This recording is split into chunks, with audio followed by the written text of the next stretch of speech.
Assalamu alaikum. My name is Jehangir Khattak and I am the host of today's special episode. We have with us a very distinguished guest, Dr. John Andrew Morrow, who is also known by his Islamic name, Dr. Ilyas Islam.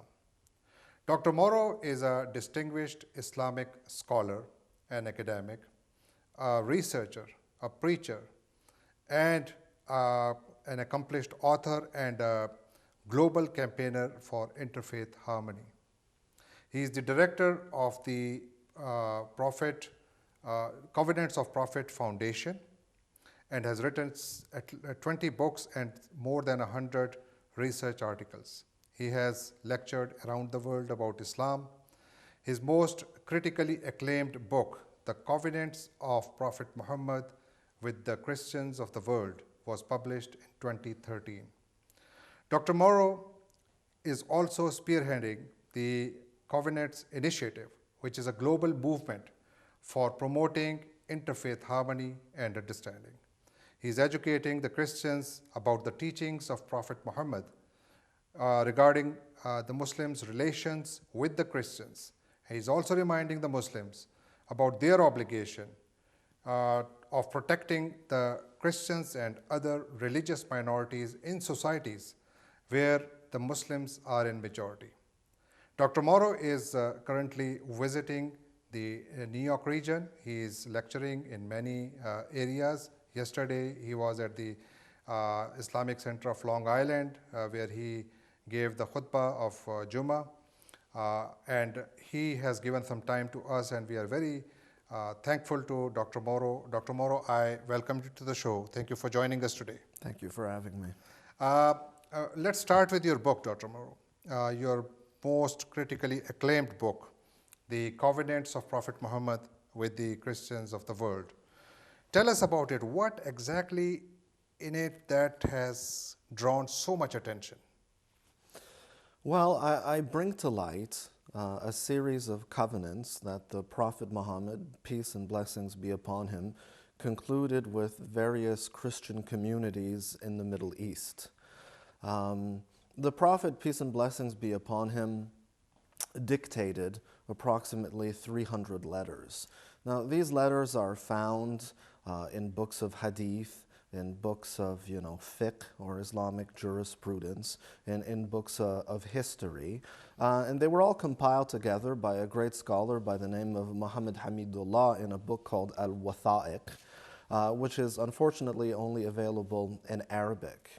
And so if one reads these letters, one really gets an insight into the personality and the political strategy of the Prophet, peace and blessings be upon him. Now, among these documents, we find covenants or treaties. For example, the Treaty of Najran, which is well known to many Muslims, a treaty he made with the Christian communities in southern Arabia. We also find, for example, the Treaty of Ayla or the Treaty of Makna, which he made with a Jewish community in northern Arabia, close to the Sinai. Now, many of these covenants were known, but as a result of my research in ancient archives and monasteries, I brought to light 6 covenants that were not widely known among the Muslim and non-Muslim community. For example, the Ashtiname, the covenant of the Prophet Muhammad with the monks of Mount Sinai. Now, this was well known to certain segments in the Christian community, especially in the Greek Orthodox Church, known to some Muslims as well. The longer version of the covenant of Najran, which was found in a monastery in Turkey.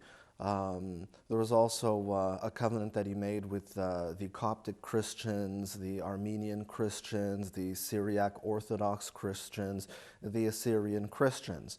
So, as I mentioned, some were known, but some were unknown. So in some cases we're dealing with rediscoveries, in other cases we're dealing with actually discoveries of long-lost letters of the Prophet that have now come to light. Now, that's an accomplishment in itself, but the most interesting thing, you know, something that's truly a revelation and that has great, you know, consequences in the world today is the content of these covenants. What do they say? Well, they establish that Christian communities, and now some of these covenants were also made with Zoroastrian communities, with Jewish communities, but in general they have the same protections. That Christians, for example, would be free to practice their religion, so they were granted freedom of belief, freedom of religious practice. The Prophet protected their monasteries and their churches.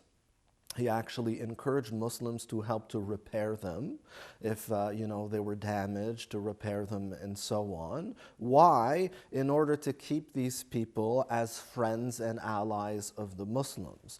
You know, if you oppress people, if you persecute people, if you deprive them of their rights, what are they going to? Well, they're going to hate you and they're going to rebel against you. And so his strategy was to reach out to these Christian, Jewish, and Zoroastrian communities that surrounded Arabia in order to make friends. And so this is very much the same philosophy of the interfaith movement. Get to know your neighbors, build bridges.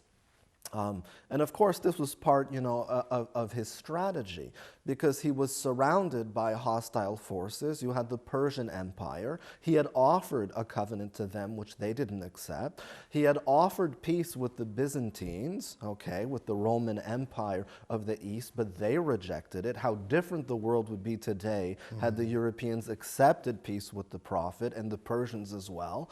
But the other communities, these Jewish, Christian, and Zoroastrian communities, and even some polytheistic communities, made peace with him. And so he created like this buffer region, this buffer zone all around Arabia between him and his enemies. And so this explains very much why Islam spread so rapidly throughout Arabia and throughout the world, because these people knew the Prophet, they trusted him, and he had guaranteed that he would protect their religion and their freedom and so on. They wouldn't be converted by force. They wouldn't be subject to, you know, oppressive taxation and so on. And so all of when the Muslim armies, when the Sahabas, the companions, and the Prophet started to spread out in these regions, we find that these communities would come forth and they would offer the keys of their cities. The Jews would come and they would welcome the Muslims. And they would tell them, free us from these people who are oppressors, the Byzantines and the Persians, and so on. And so this stands in stark contrast to what we see today right, with these people who claim to be Muslims and who claim to be creating an Islamic state. We will come back to that, Doctor, but I just want to interject one thing, and that is, how many letters and how many covenants did you discover through the course of your research that were not known till now? Okay, so to put it in context, there are 300 letters of the Prophet that exist in Islamic sources, okay, that are known to scholars. Okay. I rediscovered 6 covenants that were not known to you know, Muslim scholars or non-Muslim scholars. That's the subject of the book, 6 Covenants of the Prophet Mohammad with the Christians of the World. And after I published that book, I continued my research and I uncovered even more covenants of the Prophet in other monasteries and so on. That, you know, some of them cherished these documents. They've had them for 1400 years, these letters of protection that they had received from the Prophet. So it was 6 when I published that book, but now it's probably closer to, you know, to 10 or 12. And your research continues on the subject? My research continues. The Covenants of the Prophet Muhammad with the Christians of the World was published in 2013. And how these covenants are authenticated? Yes. Excellent question. Well, we published 2 books. One is 6 Covenants of the Prophet with the Christians of his time, which just contain these primary sources. And this booklet has been purchased by many mosques and churches. For the purpose of interfaith work. It truly builds bridges. When people attack Islam and they attack the Prophet, sometimes we're not equipped with all of the answers and all the information. But now, if someone accuses the Prophet or Islam or the Quran, or they say Islam is ISIS, ISIS is Islam, we can say, listen, ISIS doesn't speak for Islam.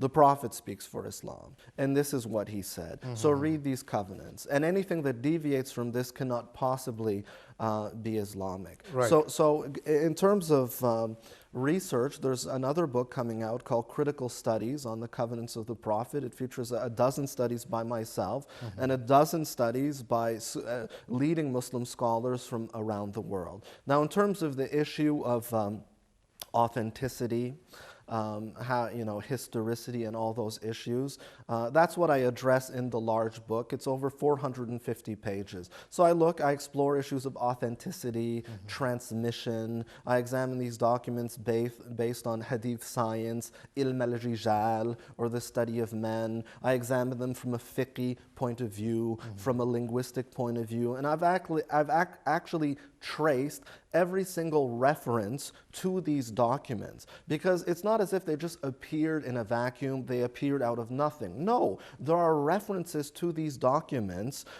consistently, like for example, the Covenant of the Prophet Muhammad with the monks of Mount Sinai.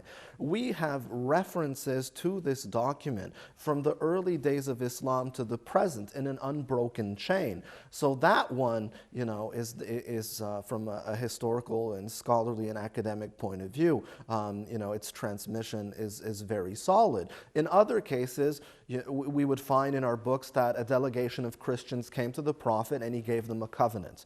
But they didn't quote this covenant. They didn't cite it. I mean, he dictated it, they took it, and they left.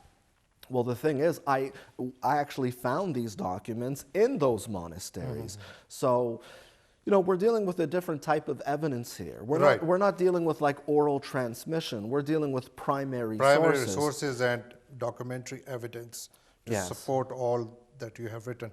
Doctor, we will continue our discussion. We will just take a short break. So please stay with us. We'll be back after a short break.